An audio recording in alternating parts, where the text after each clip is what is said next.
إلا جينا نهضروا على الديمقراطية، واش ممكن نقارنوا البلدان العربية بفرنسا من أقصى الغرب إلى أقصى الشرق؟ الديمقراطية عندنا بلقانة. فرنسا واخا القضاء عندها مرض ولكن ما ماتش. شكون كان كيتخيل أن رئيس فرنسا الأسبق نيكولا ساركوزي اللي كان يوما ما من أقوى الرجالات في أوروبا ينتهي به المطاف وراء القضبان؟ قصة ساركوزي فيها السياسة، فيها المال، فيها الفساد، وحتى تهم التجسس.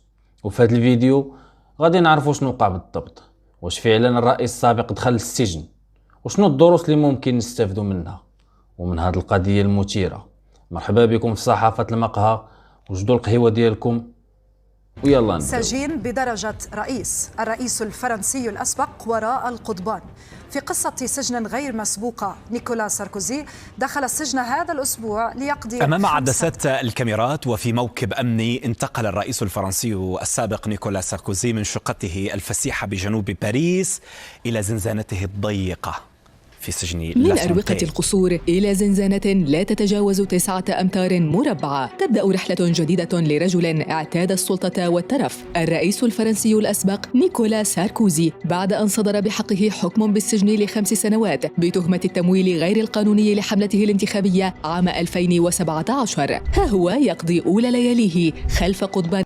نيكولا ساركوزي كان رئيس فرنسا بين الفترة ديال 2007 ل 2012. في هذيك الفترة كان عنده نفوذ كبير داخل وخارج فرنسا، لكن منين سالت ولايته بدات الفضائح كتخرج وحده مورا وحده.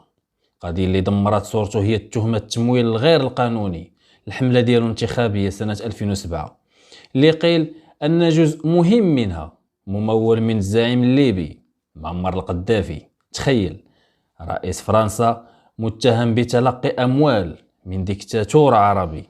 من بعد تحقيقات طويله استمرت لسنوات، القضاء الفرنسي يوجه تهم خطيرة لساركوزي، منها الفساد واستغلال النفوذ ومحاولة رشوة قاضي لمعرفة أسرار الملفات القضائية ديالو. ولكن في مارس 2021 صدر عليه الحكم 3 سنين ديال السجن، منها سنة نافذة داخل السجن والباقي مع وقف التنفيذ.